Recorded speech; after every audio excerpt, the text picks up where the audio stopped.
歡迎各位收睇我嘅頻道，我係灣區置業阿明。今日咧係大年初七，首先恭祝各位恭喜發財、身體健康。今日特意嚟到中山市三鄉鎮拍一套全新裝修咗之後半日都冇入住過嘅連排別墅仔，3000尺出頭嘅呢個別墅區唔需要擔心冇人氣喎。我哋而家通過呢個視頻已經見到前後左右包括幾連排已經係全部入住咗嘅。講到住別墅，肯定係考慮到私家車位嘅問題啦。咁呢個咧都係呢個別墅區稍微有缺陷之處嚟嘅。到時候返屋企啦，可以將你哋嘅愛車停喺呢度左右兩邊，或者一腳油門停喺自己嘅私家前花園嘅位置啦。左右兩邊係做咗雙向嘅斜坡喺度嘅，到時候方便你哋買大型嘅私家物品，包括一啲長者閣等咧，喺呢度兩邊就比較容易出入啦。包括你哋嘅愛車都可以通過呢度兩側可以翻到你哋嘅前花園嘅位置㗎喎。咁呢個前花園咧全部做好晒硬鋪喺度㗎啦。呢個別墅區附近咧都係有好多大大細細嘅花木市場喺度嘅。咁到時候可以喺周邊嘅花木市場買啲新嘅盆栽放喺呢個前花園，又係一個唔同嘅新氛圍喺度㗎啦。咁呢套別墅係地面有3層，有前後花園，亦都係有頂樓嘅私家大露台喺度嘅。咁呢個別墅咧係冇地下室嘅。如果中意有地下室別墅嘅朋友咧，就後台聯繫我，因為我哋成個中山、珠海包括江門有好多大大細細嘅別墅可以提供俾你哋去參考㗎。雙門打開嘅防火門之後，就係呢個別墅入邊真真正正嘅休息區位置啦。咁呢個咧係雙門打開嘅鋼架防火門嚟嘅，已經做好晒智能密碼鎖提供俾大家啦。別墅休息區肯定會考慮到儲物櫃呢個問題啦，成排長嘅儲物櫃，包括氛圍嘅新中式吊燈都同你哋做好晒㗎啦。咁我哋而家見到啦，其實佢嘅質量係非常之好嘅。呢套別墅入邊家私家電全部都係齊全嘅，後期根本唔需要你花費任何錢買啲生活用品就可以拎包入住㗎啦，非常之方便啦。咁我哋而家見到啦，成排牆分咁多格嘅儲物櫃，一家5、6口人放幾多嘢都全部到位㗎啦。平時買完餸覺得攰嘅話 ，OK， 左手嘅位置就係 U 字形嘅廚房啦。咁我哋而家見到啦，而家係中午嘅時間，呢個廚房咧透光透氣係非常之到位㗎，一洗一切一煮，成條鏈做好晒，包括廚房入邊所有嘢全部都係新嘅。廚房3件套啦，仲有雙門嘅冰箱都係新嘅，後期唔需要買任何嘢就可以拎包入住㗎啦。而且門都係做咗3節門嘅，同舊款嘅雙門木門咧係完全唔同一個概念嘅，非常之節省空間嘅。欣賞完廚房啦，我哋再去欣賞呢個別墅嘅內籠情況。呢個凹位就係1樓嘅公共衛生間嚟嘅，到嚟呢個過渡嘅樓梯位置係可以上到上邊嘅頂樓露台嘅，而且有長者又唔中意運動，呢度隔離仲有一個電梯喺度㗎。有冇覺得呢套別墅真係非常之貼心啊？而且呢個電梯入邊咧，大家可以睇下嘅，好少有連排別墅願意花成本可以做到呢個電梯入邊咁有氛圍感嘅。通風系統、空調、電梯入邊全部都係一步到位㗎，真係太貼心啦！呢套別墅。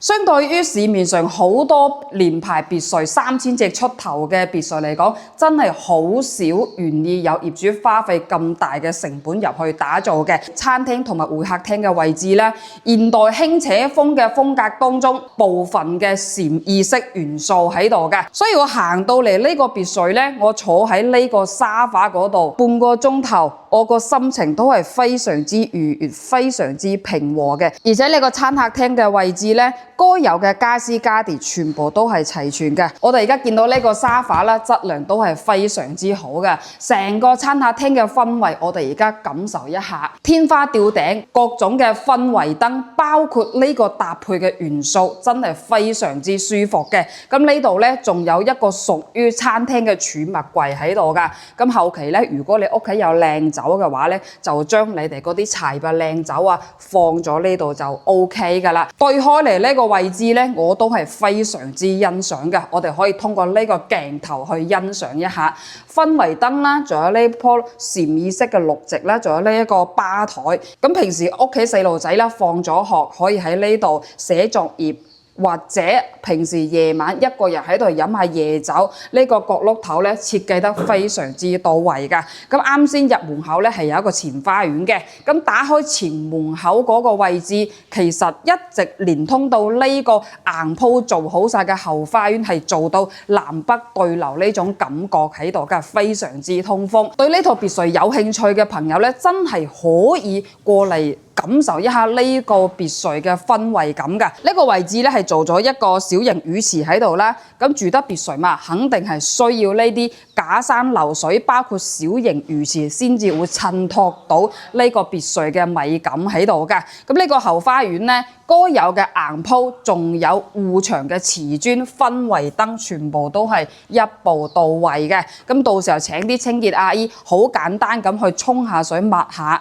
就係好新㗎啦！如果中意做陽光房嘅話咧，我哋而家見到啦，隔離鄰舍都做咗嘅。咁呢個陽光房係唔屬於違建㗎，而且呢度左右咧都係好多鄰居已經係入住咗㗎啦。咁大致上一樓咧係冇長者房喺度嘅，不過已經幫你哋配備咗一個好有氛圍感嘅電梯喺度。家有長者嘅話咧，可以通過呢個電梯上到上邊2樓、3樓嘅休息區嘅。一樓俾我嘅感覺啦，氛圍感係非常之爆表㗎。為咗拍攝呢個別墅嘅視頻完整性，我哋就唔搭 lift 啦，通過步梯上到2樓同埋3樓嘅休息區去欣賞一下。呢個別墅區咧係靜中帶旺嘅，咁出門咧好多嘅臨街商鋪就已經全部營業咗㗎啦，唔需要去到好遠嘅地方先至可以買到菜肉咧。仲有一點咧，我係好欣賞呢套別墅嘅，好多帶有別墅嘅步梯行上嚟，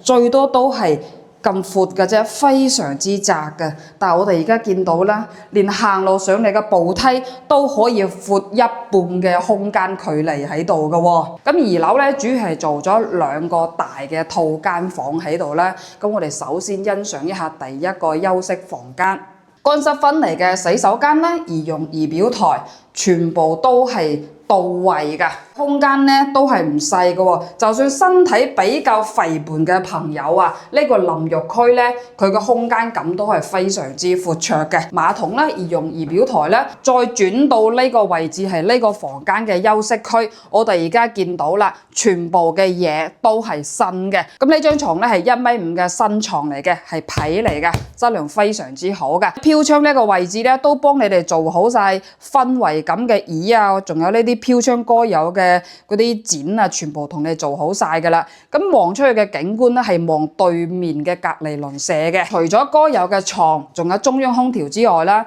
成排牆嘅貼身衣櫃都幫你哋做好晒㗎啦。嗱，我哋而家敲落去聽到啲聲咧，質量係非常之好㗎。衣櫃啊，佢又分好多格㗎，拉手門啦，仲有放棉被啦，角等全部都係到位㗎，而且佢係自動吸索翻去嘅，非常之方便。通過呢個過渡啦，再去2樓嘅第2個套間房去欣賞一下啦。嗱，咁呢個咧都係電梯位嚟嘅，唔想行樓梯，通過呢個電梯就可以上到休息區㗎啦。咁呢個房間相對於啱先個房間嚟講咧，佢嘅 size 係大好多嘅。入到嚟左手邊啦，係乾濕分離嘅洗手間嚟㗎，男士同女士各自擁有嘅儀容儀表台，非常之到位。咁呢個空間咧係做咗一個乾濕分離嘅淋浴間喺度啦。咁馬桶咧就喺呢個凹位嘅位置啦。我相信喺舊款嘅別墅咧係好少有業主咁別出心裁嘅，將所有嘅凹位或者係閒置地方全部設計得非常之淋漓盡致。咁呢個空間咧係放咗一張1.8米嘅大床㗎。咁如果係覺得1.8米仲唔夠大嘅話咧，可以將佢搬走佢，放一張2.幾米乘3.幾米嘅大床，左右兩邊啦都係放好晒插頭咁兩公婆啊，一左一右喺度沖手機啊。咁呢個房間係有一個私家嘅小陽台喺度㗎。警官咧低頭係望到自己屋企樓下嘅後花園啦。抬頭嘅話嘛，都係望隔離鄰舍嘅。但係冇辦法啊，喺成個珠江三角洲，除咗獨棟別墅之餘，所有嘅連排別墅全部都係睇隔離街坊嘅。咁如果係要景觀空曠啲嘅話咧，都有啊，可以幫你哋去揾下落地式衣櫃嘅，一共係有4格嘅空間。呢度雙門1格啊，2格、3格、4格嘅上下放衣服，包括被鋪嘅空間喺度嘅。咁推拉櫃桶啦。都囉嗦啲都講下啦，因為有好多嘅街坊係冇時間過嚟睇樓㗎。呢個推拉嘅櫃桶咧，都係做咗4格喺度㗎，櫃桶咧都係自動吸索翻去㗎。相對於舊款嘅落地式櫃桶嚟講咧，係方便好多嘅。衣櫃呢個凹位咧就做咗一個化妝台喺度啦，到時候自己買啲化妝鏡放咗喺度咧，就可以每日化完妝可以行到出自己嘅房門口啦。其實相對於3000尺出頭嘅別墅嚟講，呢個別墅係非常之佔優勢㗎，大大細細都係有3000尺啊、4000尺，包括5000尺嘅別墅咧，房間都係冇咁大嘅。相對於過往嘅連排別墅300萬出頭嘅別墅嚟講啦，呢套別墅我係揾唔到太多嘅缺點㗎。咁唯一嘅缺點咧就係門口嘅停車位問題啦。咁如果屋企唔係話需要開到3、4台車嘅話咧，其實呢啲並唔係缺陷嚟嘅。咁3樓咧都係做咗2個大嘅套間房啦。其實入邊嘅 size 同2樓嘅休息區 size 全部都係一模一樣嘅。咁我哋而家再重新去重溫一下啦。乾濕分離嘅洗手間啦，儀容儀表台啦，轉角位都係同一個 feel 裝修設計嘅和室喺度㗎。其實呢個和室咧，我比較建議俾屋企嘅細路仔住會合適啲啦。陽光非常之爆標嘅飄窗啦，望隔離鄰舍嘅。咁呢度由於係比2樓高一層啊，望出去嘅景觀優勝好多嘅。呢度咧都係做咗成排嘅落地衣櫃喺度㗎，櫃桶啊，仲有呢度下邊放嗰啲被鋪啊，呢度放衣服啊，買好多嘅衣服其實都已經係足夠存放㗎啦。我哋通過呢個過渡啦，再去睇下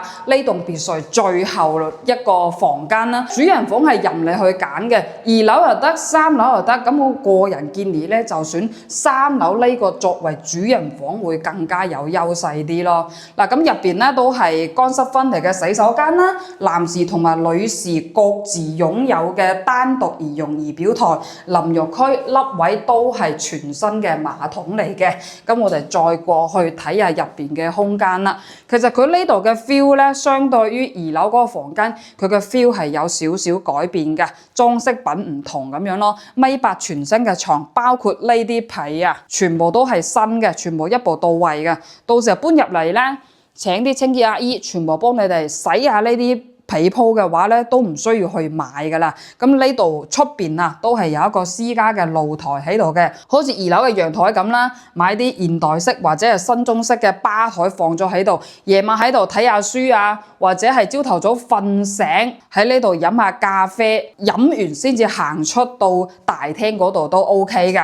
呢度都係做咗成排長4格嘅儲物衣櫃喺度噶。呢度咧就可以後期放個咖啡機啦，或者係化妝間啦，都係 OK 嘅喎。呢個別墅大致上係做咗4個大套間房喺度嘅，相對於隱私性嚟講係非常之到位㗎。畢竟每個房間都有各自擁有單獨嘅陽台啦、洗手間啦，係咪？咁如果係屋企人太多嘅話咧，係需要5個房間或者6個房間嗰啲別墅，我哋都有。你哋喺評論區嗰度留言俾我，對別墅嘅要求講俾我聽就 OK 㗎啦。其實平時可以撳電梯，可以上到第4層嘅。咁我哋而家為咗拍呢個別墅嘅完整性啦，咁呢度兩邊咧其實都係露台嚟嘅，中間係做咗一個電梯位嘅位置。咁我哋通過鏡頭咧欣賞一下其中一端嘅大露台啦。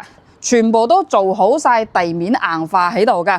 不過後期咧係需要你哋加裝一個護欄喺度嘅。咁加裝呢啲護欄咧，使嘅錢係非常之少嘅啫。咁啊可以睇到遠處嘅山景啦，左右兩邊全部都係山景嚟嘅，曬落嚟咧都係非常之舒服㗎。咁呢個咧係其中一端嘅露台咧，另外一端嘅露台咧就係呢度㗎。我哋通過鏡頭都去欣賞一下啦。咁呢度左右兩邊全部做好晒防爆玻璃喺度㗎。咁啊，平時需要上到露台嗰度曬被啊，或者係進行其他嘅各種娛樂活動嘅話，呢個中間嘅空間都唔需要擔心風吹日曬㗎。咁如果係想將呢個露台都做埋陽光房嘅話咧，都係 OK 嘅。咁我哋而家見到呢隻手嘅方向啦，已經係有新業主將呢個頂樓嘅露台全部封起身嘅。